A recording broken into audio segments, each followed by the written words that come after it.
اعوذ باللہ من الشیطان الرجیم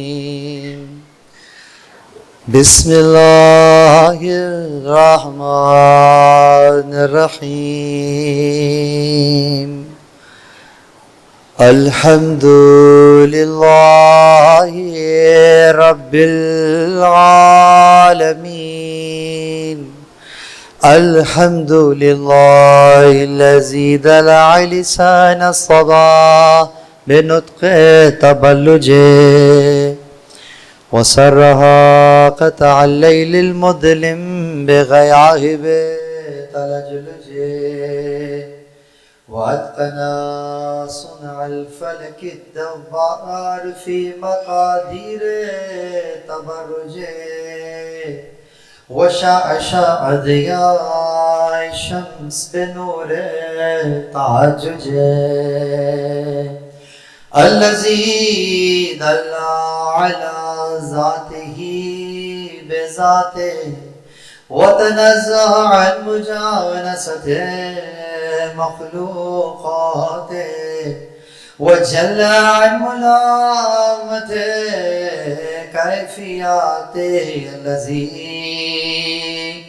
أربع من خطرات الظنون وبعد عن لحظات العيون وعلم بما كان قبل أن يكون ثم الصلاة والسلام وتحية والإكرام على رسول الثقلين رحمة للمشرقين والمغربين جد الحسن والحسين سيدنا ومولانا بالقاسم محمد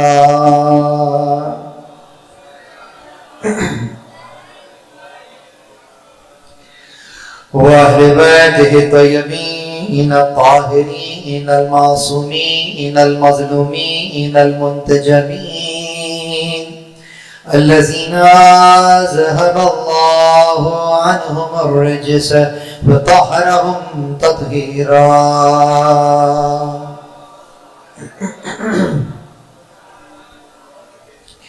ولعنة الله على أعدائهم يوم عداوتهم إلى قيام يوم الدين أما بعد قال الله سبحانه وتعالى في محكم كتابه المجيد وفرقانه الحميد بسم الله الرحمن الرحيم إن الله مع الذين اتقوا والذين هم محسنون درود پر محمد وآلہ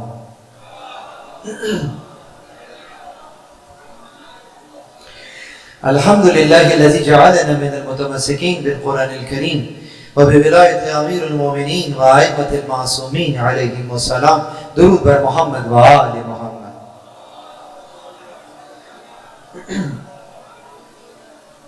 تمام تر تعریفیں خدائے وحدہ لا شریک کے لیے. درود اور سلام محمد اور اہل بیت محمد علیہ السلام کی ذوات مقدسہ پر حمد ہے اس خدا کی کہ جس نے ہمیں اور آپ کو قرآن کریم ولایت امیر المومنین اور دیگر ائمہ علیہم السلام کی ولایت و ولایت سے متمسک کیا. پروردگار عالم کا لطف ہے، احسان ہے، توفیق ہے کہ اس نے آپ کو اور ہمیں یہ ایک موقع عنایت فرمایا کہ ہم اور آپ اس وقت کہیں اور نہیں بلکہ فرش عزا پر موجود ہیں، اور ہر بار کی طرح انشاءاللہ اس فرش عزا سے وہ رزق پا رہے ہیں کہ جو ختم ہونے والا رزق نہیں ہے، باقی رہنے والا رزق ہے. یقیناً وہ رزق جس پر نہ فقط یہ آپ کی اور ہماری جس رزق پر بقا کا انحصار ہے، بلکہ وہ رزق اس فرش عزا سے ہم اور آپ پا رہے ہیں کہ جس پر آپ کے اور ہمارے کمال کا انحصار ہے. یعنی پروردگار عالم جس مقام عالی پر آپ کو اور ہمیں دیکھنا چاہتا ہے، وافر مقدار میں وہ رزق ہمیں اس فرش عزا سے مل رہا ہے. جو شبیں ہیں وہ شبیں قرآن کریم سے منسوب ہیں، اور یہی شب مولا علی علیہ السلام سے بھی منسوب ہے۔ تو ان دونوں اعتبار سے، ان دونوں مناسبتوں سے جب اس شب کو دیکھتے ہیں تو ایک طرف یہ قرآن کے نزول کی شب بھی نظر آتی ہے، تو دوسری طرف یہ قرآن ناطق کے صعود کی شب بھی نظر آتی ہے۔ نزول اور صعود، نزول نازل ہونے کو کہہ رہے ہیں، صعود بلند ہونے کو کہہ رہے ہیں۔ گویا اس عالم اسفل سے اور اس عالم بالا کا جو ارتباط ہو رہا ہے وہ اس انداز سے ہوتا ہوا قرار پا رہا کہ ایک نسبت ہمیں قرآن کریم کے نزول کی طرف متوجہ کر رہی ہے کہ جو عالم بالا سے عالم اسفل کی طرف آیا ہے، اس کو نزول کہا ہے، اور دوسری نسبت قرآن ناطق کے عالم اسفل سے عالم بالا کی طرف، صعود کی طرف ہمیں متوجہ کر رہی ہے، یعنی بلندی کی طرف متوجہ کر رہی ہے کہ پستی سے ایک قرآن بلندی کی طرف گیا ہے، اور آج ہی کی ان شبوں میں ایک قرآن بلندی سے پستی کی طرف آیا ہے۔ تو یہ آنا اور جانا گویا ایسا محسوس ہو رہا ہے کہ جس طریقے سے ہم اور آپ سانس لیا کرتے ہیں کہ سانس اندر آتا ہے اور پھر باہر جا رہا ہوتا ہے، تو ایسا محسوس ہو رہا کہ شب قدر میں عالم امکان کی کوئی سانس ہے کہ جو نزول بھی ہو رہی ہے اور صعود بھی ہو رہی ہے۔ اس اعتبار سے ان دونوں نسبتوں کی طرف اگر نظر کر کے ان راتوں میں عبادت کی جا رہی ہو کہ قرآن کا دامن بھی تھاما ہوا ہو اور علی کا ہاتھ بھی تھاما ہوا ہو، تو پھر یقیناً تمہاری کھنچتی ہوئی سانس بھی فقط سانس نہیں رہے گی بلکہ انفاسکم فیہ تسبیح قرار پائے گی، کہ تمہاری سانس اس رات میں تسبیح قرار پائے گی۔ بس عزیزاں، پہلے تو معذرت کہ مجھے آنے میں دیر ہوئی، لیکن گھبرائے نہیں، چھوڑوں گا میں اسی وقت انشاءاللہ جب واقعتاً آپ کو چھوڑنا تھا۔ پھر انشاءاللہ تعالیٰ مطالب کو تفصیل سے بیان کروں گا۔ ان 3 روزہ مجالس کے اندر ہم نے جس موضوع کو آپ کے لیے منتخب کیا ہے خاص، اور وہ کیا ہے، وہ یہ کہ میں اپنے تئیں مومن ہونے کی کچھ صفات بیان کر سکتا ہوں کہ مومن کسے کہتے ہیں یا شیعہ کسے کہتے ہیں۔ مثلاً ہو سکتا ہے کہ میرے ذہن میں کچھ صفات ہوں کہ ایسا ہوتا ہوگا، ویسا ہوتا ہوگا، یہ چیز ہوتی ہوگی، وہ چیز ہوتی ہوگی، یہ نشانی ہوگی، وہ نشانی ہوگی۔ اور ایک نشانی وہ ہے کہ جو خود مولا متقیان خود بیان کر رہے ہوں کہ کیا نشانی ہوتی ہے کسی مومن کی۔ تو ایک نشانی وہ جو میں اور آپ اپنے لیے قرار دیں، اور ایک نشانی وہ کہ جو خود مولا علی علیہ السلام اپنے شیعوں میں وہ نشانیاں بیان کریں کہ اگر یہ نشانیاں رکھتا ہے تو ہمارا ہے، اگر یہ نشانی رکھتا ہے تو مومن ہے۔ وہ کون سی نشانی ہے، انشاءاللہ ان 3 مجالس کے اندر اس بات پر گفتگو رہے گی۔ لیکن آج جو میں نے آیت آپ کے سامنے پیش کی ہے وہ میری ان تمام گفتگو کے ان عناوین تک پہنچنے کا مقدمہ قرار پائے گی، اور یہ وہی آیت ہے کہ جو مولا متقیان اکثر تلاوت کیا کرتے تھے جب کوئی ان سے پوچھتا تھا تقویٰ کے بارے میں، یا پوچھتا تھا کہ کون سا عمل انجام دیا جائے، سب سے بہتر عمل کون سا انجام دیا جائے، نصیحت کیجئے، تو آپ اس کے سامنے یہ آیت تلاوت کیا کرتے تھے کہ ان اللہ مع الذین اتقوا والذین هم محسنون، اللہ کے ان اللہ مع الذین، اللہ کے بے شک اللہ تعالیٰ ان لوگوں کے ساتھ ہے جنہوں نے تقوی اختیار کر لیا ہے، تقوا، والذین هم محسنون، اور وہ لوگ کہ جو احسان کرنے والے ہیں۔ تو پوچھنے والا پوچھتا ہوگا نا کہ یقیناً یہاں احسان سے کیا مراد ہے، یہاں تقویٰ سے کیا مراد ہے۔ تو ایک اور مقام کے اوپر معصوم نے فرمایا کہ تقویٰ سے مراد کیا ہے، تقویٰ سے مراد یہ ہے کہ اللہ تمہیں جس مقام پر حاضر دیکھنا چاہے وہاں غیر حاضر نہ ہونا، اور جہاں غیر حاضر دیکھنا چاہتا ہے وہاں حاضر نہ ہونا، اس کو تقویٰ کہتے ہیں۔ جہاں پروردگار عالم تمہیں دیکھنا چاہتا ہے وہاں پر موجود رہو، اور جہاں نہیں دیکھنا چاہتا وہاں غیر حاضر رہو، اسی کا نام تقویٰ ہے۔ دوسری طرف پوچھنے والے نے پھر کہیں پوچھ لیا تھا کہ تقویٰ کیا ہے، تو کہا لَكَيْ لَا تَعْصُوا عَلَىٰ مَا آتَاكُمْ وَلَا تَفْرِحُوا بِمَا فَاتَاكُمْ، کہا دیکھو تقویٰ کیا ہے، کہا کہ جو مل جائے، اگر کچھ چھن جائے تو اس کے اوپر تمہیں غم نہیں ہونا چاہیے، اور اگر کچھ مل گیا ہے تو اس میں خوش نہیں ہونا چاہیے، اسی کا نام تقویٰ ہے۔ یہ کیا چیز ہے، یہ کس طریقے سے بیان فرمائی، یعنی کہ اس چیز کو سمجھنا ہو تو کسی بینک کیشیئر سے پوچھ لو کہ جو لاکھوں روپے لیتا ہے اور لاکھوں دے دیتا ہے، تو اسے پوچھو جب وہ لاکھوں لے رہا ہوتا ہے تو خوش ہوتا ہے؟ نہیں ہوتا۔ اور جب دے رہا ہوتا ہے تو غمگین ہوتا ہے؟ نہیں ہوتا۔ کیوں نہیں ہوتا؟ اس لیے کہ اسے یقین ہوتا ہے کہ جو آ رہا ہے وہ میرا ہے ہی کہاں، اور جب چلا گیا ہے تو میرا تھا ہی کہاں، جو چلا گیا تو میں اس کے اوپر آنسو بہاؤں۔ تو کہا یہ مومن اس انداز سے رہتا ہے دنیا میں کہ یقیناً اگر کچھ ملتا ہے تو خوش نہیں ہوتا، کیوں؟ اس لیے کہ میرا مولا نہج البلاغہ میں دوسری مقام پہ کہہ چکا کہ زمانہ ہڈیوں کو کوہنا ہو بوسیدہ، آرزوؤں کو تر و تازہ کرتا ہے، موت کو قریب آرزوؤں کو دور کرتا ہے۔ جو موت سے، جو زمانے سے کچھ پا لیتا ہے رنج اٹھاتا ہے، اور جو کچھ کھو دیتا ہے وہ تو دکھ جھیلتا ہی ہے۔ یعنی کہ زمانہ ایسا زمانہ ہے کہ اگر کوئی اس سے کچھ پا لیتا ہے رنج اٹھاتا ہے، اور جو کچھ کھو دیتا ہے وہ تو دکھ جھیلتا ہی ہے۔ تو گویا یہ زمانے کی بے ثباتی کا بیان میرا مولا اس انداز سے کر رہا۔ بس عزیزم، تو یہاں پر اب ہمارا اور آپ کا وظیفہ کیا ہے؟ تو پتہ کریں کہ تقویٰ اور متقی کہتے کسے ہیں، اور جسے ہم مومن کہہ رہے ہیں اس کی نشانی کیا ہے؟ کیا کہیں کہ میرے مولا کی بارگاہ میں میں ان کی ڈکشنری میں مومن قرار پاؤں، اور ایسا میں کیا نہ کروں کہ جو میرا مولا مجھے نہیں کرتے دیکھنا چاہتا ہے؟ تو اس کے لیے اگر ہم مولا متقیان کے اقوال کی طرف روشنی کریں، یقیناً ان تعریفوں میں مولا کی ذات کی بات ہو رہی ہوگی لیکن مولا کی بات کی بات کم ہو رہی ہوگی۔ میں نے چاہا ہے کہ ان شبوں میں مولا کی بات کی بات کی جائے کہ کس طریقے سے میرے مولا نے مومن کی صفات کو بیان کیا۔ درود پڑھیں محمد و آل محمد۔ ان صفات پر تفصیل سے میں گفتگو کروں گا، لیکن آج مقدمہ کر رہا ہوں، اور وہ یہ کہ مقدمہ بیان کر رہا ہوں کہ قرآن کریم نے مومنین کو کس انداز سے بیان کیا۔ تو بقرہ ہی کی سورہ بقرہ ہی کی ابتدائی آیات میں الف لام میم ذالک الکتاب لا ریب فیہ ھدی للمتقین، بات وہیں سے شروع ہوئی کہ الف لام میم یہ وہ کتاب ہے جو کہ لا ریب فیہ، کوئی شک نہیں اس کے اندر، ھدی للمتقین، متقین کو ہدایت کرتی ہے۔ کیوں؟ ھدی للناس بھی تو کہا تھا، شہر رمضان الذی انزل فیہ القرآن، کیا ہے قرآن؟ ھدی للناس بینات من الھدی والفرقان، ناس کی ہدایت کرتا ہے، ادھر کہتا ہے متقین کی ہدایت کرتا ہے۔ کس کی ہدایت کرتا ہے؟ جواب سادہ ہے، دونوں کی ہدایت کرتا ہے، لیکن ذرا خیال رہے جب ناس کی ہدایت کرتا ہے تو ناس میں متقین شامل ہیں، لیکن جب متقین کی ہدایت کرتا ہے تو متقین میں ناس شامل نہیں ہے۔ ناس میں متقین ہے، متقین میں ناس نہیں ہے۔ قرآن دونوں کی ہدایت کرتا ہے، گویا ناس کی ہدایت کرتا ہے، ھدی للناس بینات من الھدی والفرقان، بین شریع کی سامنے سامنے ہدایت کر دیتا ہے۔ اور متقین کی کون سی ہدایت کرتا ہے؟ کہا متقین چونکہ خاص ہیں اس لیے نظر بڑی تیز ہے ان کی، ظاہر کو دیکھتے بھی ہیں، غیب پر بھی ایمان لے آتے ہیں، اور جب غیب پر بھی ایمان لے آتے ہیں تو ظاہر سے تو ہدایت کر ہی رہے تھے، ہم غیب سے بھی ہدایت کرنا شروع کر دیتے ہیں۔ تو ھدی للمتقین، متقین کی ہدایت کرتا ہے۔ یہ کون سے متقین ہیں؟ کہا ھدی للمتقین الذین یؤمنون بالغیب، یہ وہ ہے جو غیب پر ایمان لے کر آئے ہیں۔ غیب کیا ہے؟ مولا سے پوچھا، اور مولا یہ غیب سے کیا مراد ہے؟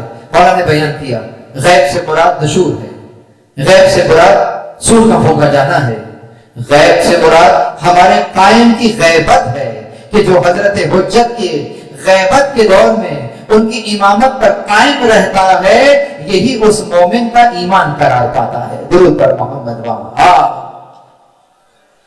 متقین کی ہدایت کرتا ہے، ناس کی ہدایت کرتا ہے۔ بس عزیزوں، یہ متقین ہدایت لیتے ہیں تو کیا ہوتا ہے؟ کہا اس لیے ان کے قلب نورانی ہوتے ہیں، اور جتنے قلب نورانی ہوتے ہیں یہ اتنے ہی قرآن سے نور لیتے رہتے ہیں۔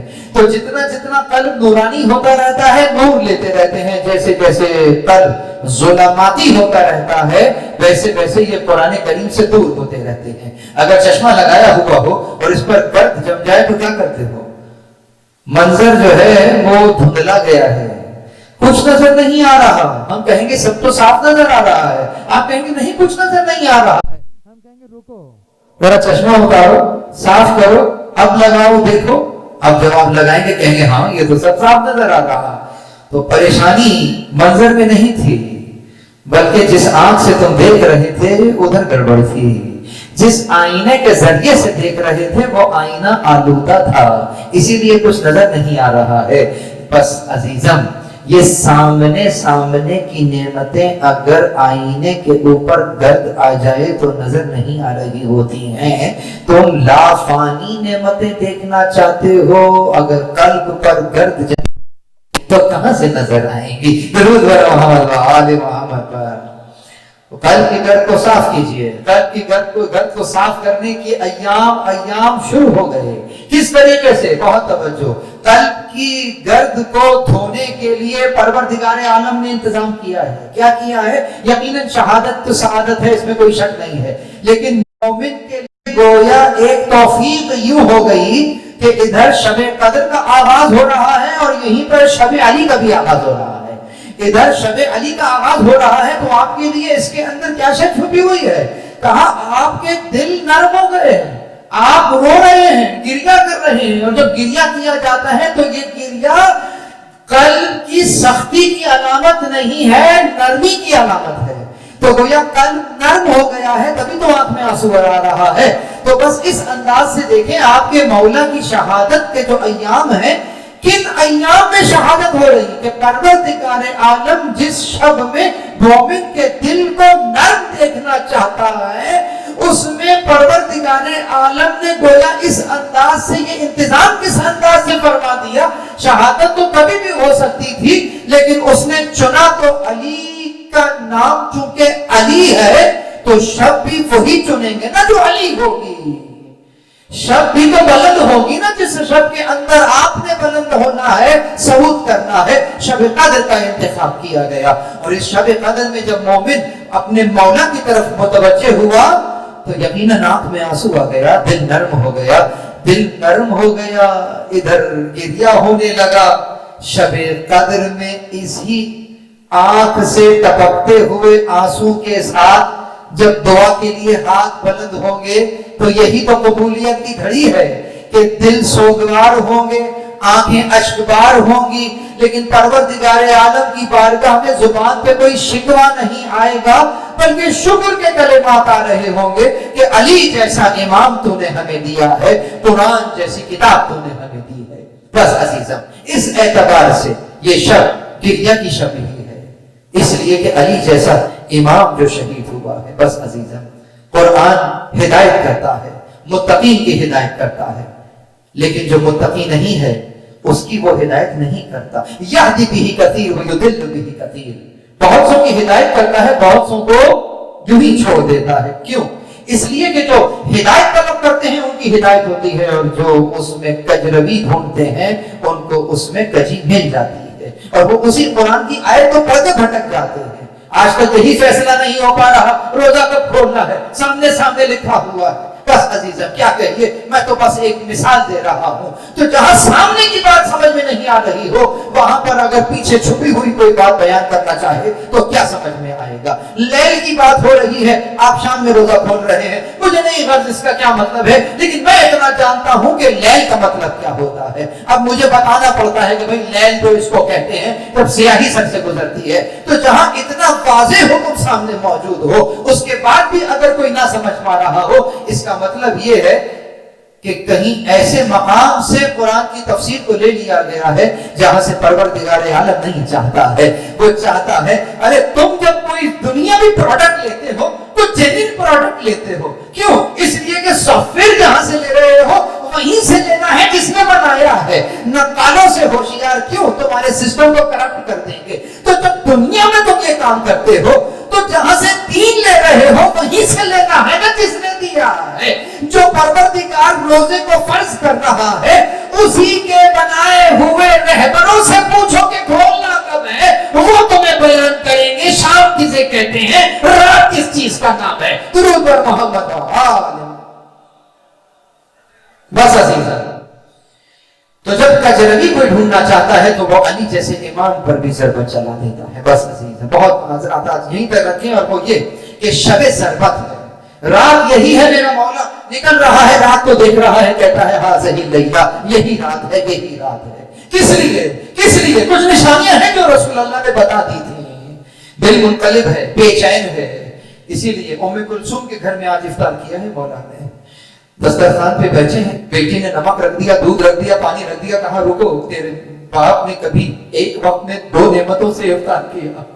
روزے داروں، جب دسترخوان پہ بیٹھنا علی کو ضرور یاد کرنا، تمہارے مولا نے نمک سے افطار کیا تھا۔ اللہ اکبر۔ بیٹی نے دودھ کو اٹھانا چاہا کہا رہا روک لو، نمک کو اٹھانا چاہا کہا روک لو، دودھ کو اٹھا لو، نمک سے افطار کر لیا گیا۔ اللہ اکبر۔ بار بار نکل کر دیکھ رہے ہیں یہی رات ہے، لیکن عزیزم گھر سے نکلنا چاہتے ہیں، مرغاویوں نے روک لیا، عجب آواز میں گریا کر رہی تھی۔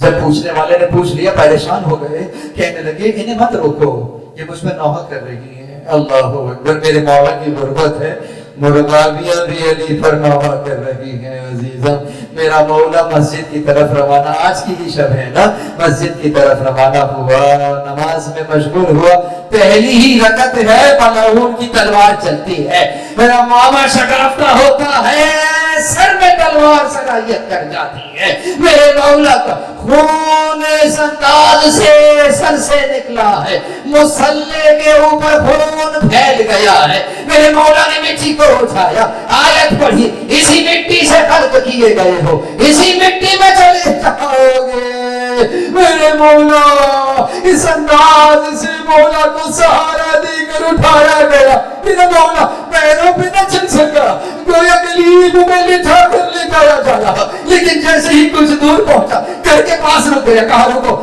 میں اپنے قدموں سے چل کر گھر میں جاؤں گا، کیوں زینب نے مجھے پیروں پر چلتے ہوئے گھر سے جاتے دیکھا، بس رونے والوں یہی تک سمجھو، مجھے یہاں تک کہہ لینے دو، یعنی زینب کبریٰ اپنے باپ کا شکافتہ سر نہ دیکھ پائی، بس یہاں پر ذرا میں مصائب کو روکوں گا، میں کہوں گا بی بی آج تو شکافتہ سر ہے جو نہیں دیکھ پا رہی، ذرا 20 سال گزر جانے دیجئے، جب اپنے ماں جائے تو ذرا کربلا کی تپتی رہتی بھر، ارے ٹکڑے ٹکڑے دیکھیں گی تو کیسے تعامل کریں گی۔